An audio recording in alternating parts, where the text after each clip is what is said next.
Welcome to the Pathways to Profitability podcast, personal tales of business success, where we hear local business owners' personal stories of their trials and tribulations that got them to where they are today. Here's your host, Cheryl Mucha, CEO of CFO Your Way. Hello, and thank you so much for listening in or watching the Pathways to Profitability podcast. Our guest today is Coach Chris. He is an owner of a consulting firm and also an author. I'm going to show off your book right from the get-go, Chris, The Red Chair Experience. So, Chris, why don't you just start off with telling our audience a little bit about who Coach Chris is? Sure. Well, thank you for having me. First of all, Cheryl, I really Thank you appreciate for it. being here. Yeah. And so I am I have been in sales for over 30 years, and I started my own business about 2 years ago. I got the opportunity to start Coach Chris Consulting, and I help out the HVAC, plumbing, electrical, kind of the home services industries. And because I've been in that industry for over 18 years. And so I know a lot about the sales, about running the companies. I've run heating and air conditioning companies as well. And so it just made natural sense for me to move into that direction and work with those people. And then I got the opportunity to write a book, as you just held up. It just came out this year, and just finished the audio version. So it will be out and available very, very soon. So, serial entrepreneur. No, not really. No. This is my first go at it. I've been in corporate forever. And I actually, it was kind of funny. I was talking to somebody the other day, and we were talking about my history. And I remember interviewing when I was in my 20s with a company. And I mentioned that both my parents were entrepreneurs and they owned their own companies. And the guy looks at me and he goes, "So what makes me think that you're not going to go and start your own business?" And I went, "No, I have no desire to do that." Right. Fast forward 30 years, and here we are starting my own business. Well, we talk about this all the time with guests on the podcast. Like, it's all about time and place. So coming from a family of entrepreneurs, I'm going to guess you always had that in your mind, that maybe that's a possibility. But at 20 years old, you're not ready to do that. Well, you find some teenagers now that are entrepreneurs, right? Solopreneurs, and they're doing an amazing job. Of course, they have access to a lot more stuff than when you and I were kids, Right. when you and I were in our 20s. But no, at 20 years old, I had no desire to own my own company. I watched my dad struggle, right, to own his own company. And when we grew up living in the house with him, it was just me and my two brothers and my dad. And I saw the struggles. I saw the hardship that he dealt with from time to time. And he wasn't a great businessman per se, but he knew landscaping and he could do it incredibly well, and design and all that other stuff. But the business end kind of escaped him. And so, that kind of shaped who I wanted to be. I wanted to be this guy in corporate world. I was good with that, and always had that kind of a vision that I would be in the corporate world and kind of stay around that forever. Right. And I can imagine, when your dad was, in business and working in the business, there weren't coaches like you available to business owners like there are today. So, and I say this all the time too, entrepreneurs go into business to do what they're good at. All the other stuff still needs to be taken care of. And we're not necessarily all equipped to do all that. Like, I'm not equipped to do marketing. And that's why Stephanie is part of the organization. And back then, there was even less guidance and structure and availability of people to help you in your business. Right. And I'm sure that they were available, right? I'm sure that somebody was around, but to your point, right, now we have this ability to see and find people that are around the corner or across the globe, right? I mean, I'm meeting with people regularly, weekly, that are around the globe. And that to me just is fascinating, right? That we have this ability now to do that. And like you said, 20, 30 years ago, that wasn't an option. That really wasn't you had phones but you didn't have cell phones, right? And you didn't have internet. You couldn't just Google, how do I post right. a video on LinkedIn, right? Like that wasn't Right. available then. LinkedIn wasn't a thing then. So it was Right. an entirely different environment. Right.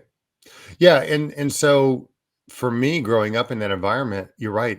It wasn't, I saw it, and I don't know that he had people around him that were encouraging him or developing him. Right now we talk about masterminds, and they've been around forever, right? But now we have more access to things like that, right? We can have cohorts where people can come together from in the city or where, wherever you are regionally around the globe, really to help each other out and to borrow resources and to pick their brains, right? And to Right. understand more about who they are and how they tick. It's really kind of cool.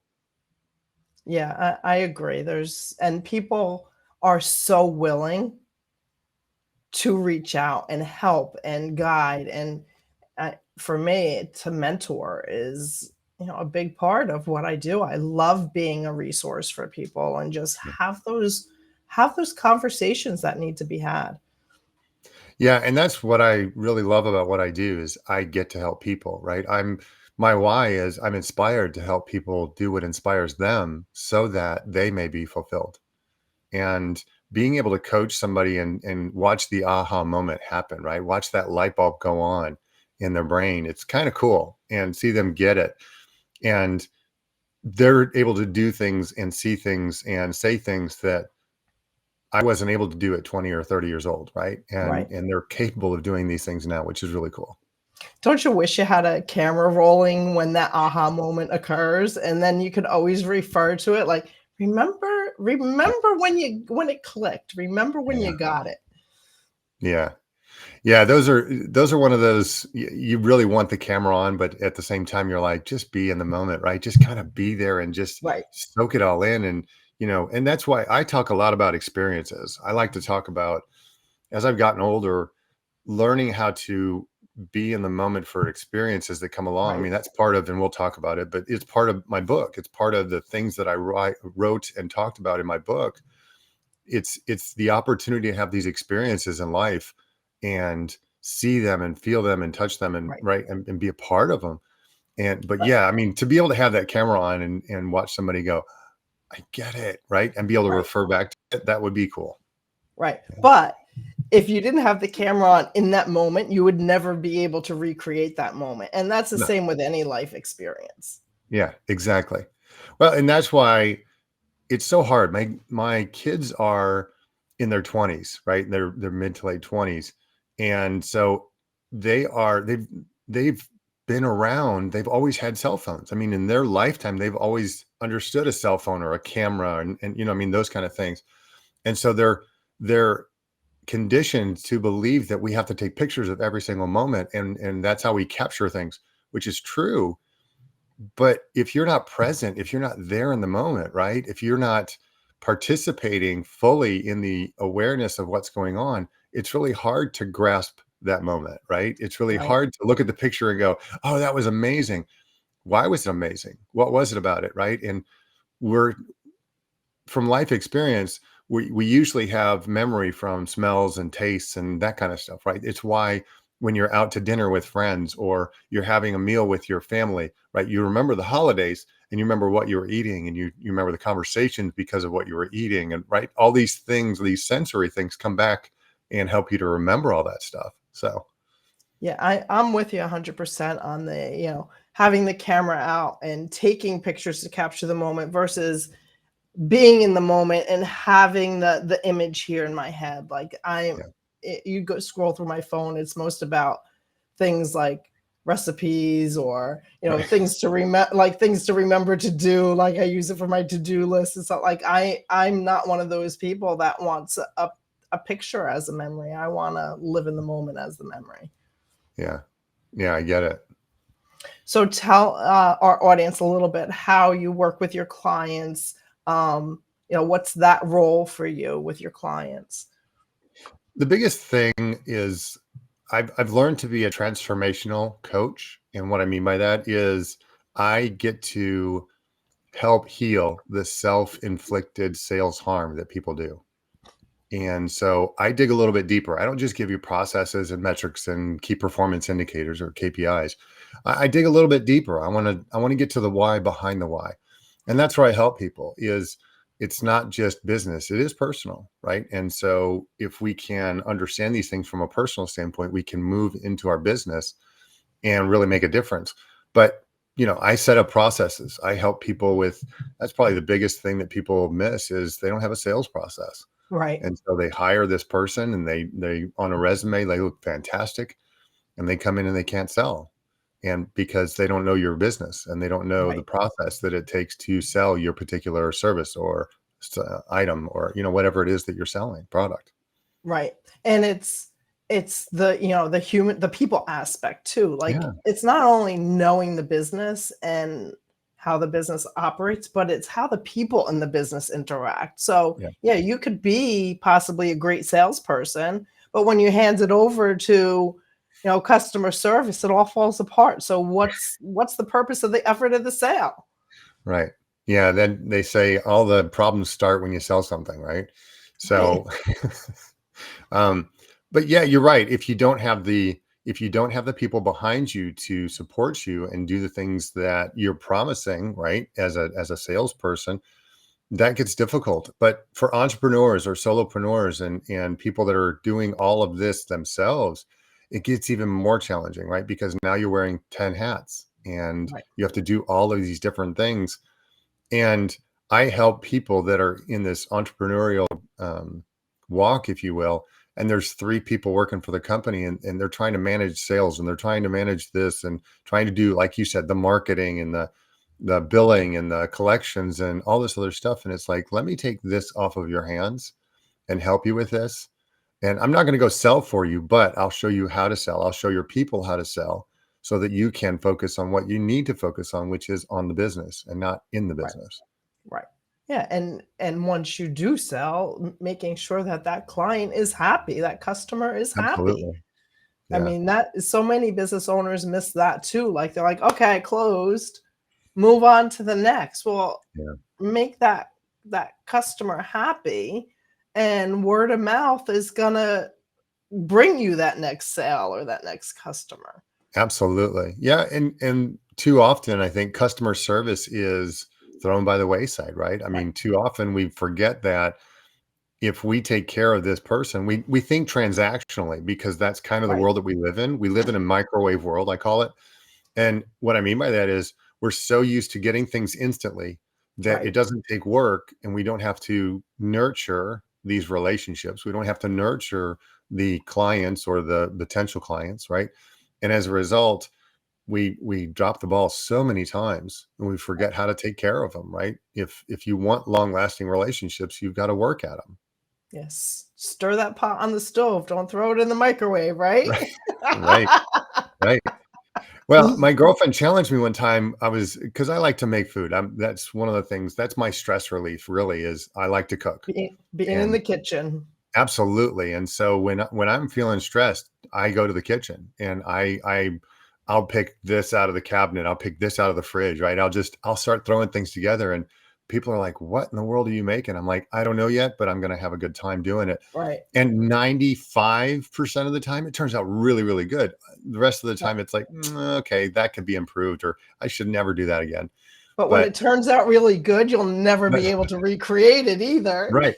Well, and that's the challenge is what did I put in there? And Right. and how much of this did I put in there? And but for me, going and doing that process, right? Going to the kitchen and spending that time and doing those things, that's therapeutic for me, right? To Right. be able to go and to spend that time and to create those things. But that also is creating memories, right? So Right. I annually like to make apple butter. And it was something I started like 7, 8 years ago. And I got my kids involved and, right, just trying to do something different. And to your point, it's like, okay, what did I do? What did I add? Right. Because the recipe is only so good. But then you go, nah, I need more cinnamon. I need more whatever, right? Right. Cloves. I need more, this, that, or the other. That's too much sugar. Take that out. Right. Right. And we, But we yeah. we're so bad at writing it down at the end of the process so that we know next year. Well, one of the things I did learn was I got a cookbook a long time ago from my mom, and we were making white chicken chili. And it was my first time making it, right? And so she said, "Here's what I do." And I was like, "Okay, I'm listening." And so we modified the recipe. Instead of doing fresh chicken, we did this kind of chicken, right? Or we modified it, whatever. And we wrote it down in the cookbook, right there in the cookbook. And Mhm. so you would have, to your point, that record, right? What did I do? I added um, a teaspoon of this instead, or I added a half teaspoon extra of the cumin or whatever, right? Whatever it is that you're cooking with. But yeah, that was one of the nice things about learning how to cook is when I use a cookbook, I actually write it down in the cookbook. When I don't, like you said, if I'm using my phone to pull up recipes, it's a little bit harder to make notes on that. Right, right. And if you're doing something once a year, Right. I know my memory doesn't work like that. Right. Well, it's like, can I even find the recipe again, right? I mean, Exactly, exactly. I'll take screenshots of it, right? And then it's in my screenshots. Well, I'm taking screenshots of half a dozen things, right? Every day. And it's like, yeah, Try to I find try and it. find it. Yeah. But let's relate that back to, the coaching. It's all about like finding the recipe that works. Yeah. And that recipe is different for every business owner. Right. And then being able to systemize it, document it. Well, and here's the cool thing. We can take and write an outline. For instance, I have a sales process for heating and air, and I have that in a specific program. And I offer that to anybody that I work with. And I say I offer it because that's not going to work for them. We take that and then we modify it, right? We take it and we move something over here. We add names. We do this. We do that, right? And it's dependent on what they do and how they work, Right, and that we modify that. But to your point, yes, a recipe, a baking recipe is different than a cooking recipe. right, And I liken the baking recipe to we have to follow the process exactly, otherwise it's not going to turn out, right? I can't reverse the order of the chocolate chip cookies and expect it to turn out. It's just not going to, right? right, If you add the chips first, nothing else is going to work. It's going to come out horrible. But a cooking recipe, I can start anywhere I want to, and I can right, go any direction I want to, and I can add a little bit here, add a little bit there. And that's where it gets, quirky, where you say, I better write this down. Otherwise I'm going to forget. right. And I love that analogy. I never thought of it that way. Like a baking recipe, and again, relating it to business, because this is what we do all the time, right? Like, so certain processes are your core processes that are going to be the same across the board. Right. That's the chocolate chip cookie recipe. Yeah. And everything else, depending on organization, people, products, how you operate, is just the cooking recipe that It's can be going to be your modified. potato soup. Yeah, it's your potato soup, right? How do you make potato soup? Do you like loaded potato soup? Do you like vegan potato soup? Do you All like, right? right. I mean, what do you want? There's so many options, but yeah, your recipe is going to be dependent upon your people and your culture and right and how Right. you do those things. Right. So, I love that analogy. I'm going to use that.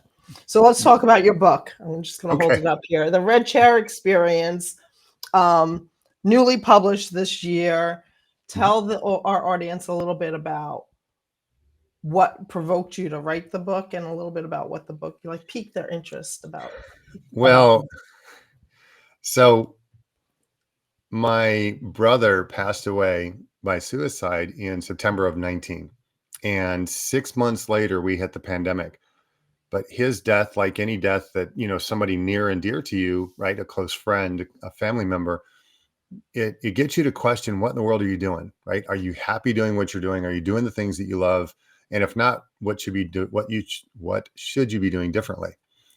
Well, the pandemic hit 6 months later. And then a buddy of mine sent me a meme that said, if you're not working on your side hustle, looking to better yourself during the pandemic, it's not that you didn't have time, it's that you wasted it. And I'd had in the back of my mind that I wanted to write a book. I just didn't know what about. And I'd been reading these daily inspirational books. And that really spurred me on to that. And the meme spurred me on to, you know what, it's time for me to write my book. And so I sat down and I started writing. And it was really therapeutic and cathartic originally. And it turned into an opportunity to share with the world how we can look at things a little bit different. I'm a classic overthinker by nature. Um, but I take that and I've turned it into a superpower because I can help you to look at things from a different side or a different angle. And so a friend of mine actually wrote a review about my book, and she said, "This is the kind of book that you want to sit down with a cup of coffee or a cup of tea and in your cozy chair. And as you're sitting there, it's your friend gently nudging you saying, 'Have you tried this? Have you thought about this?'" And I just was blown away by that. I was like, yeah, that's what I want it to be. It's just I a love conversation. that.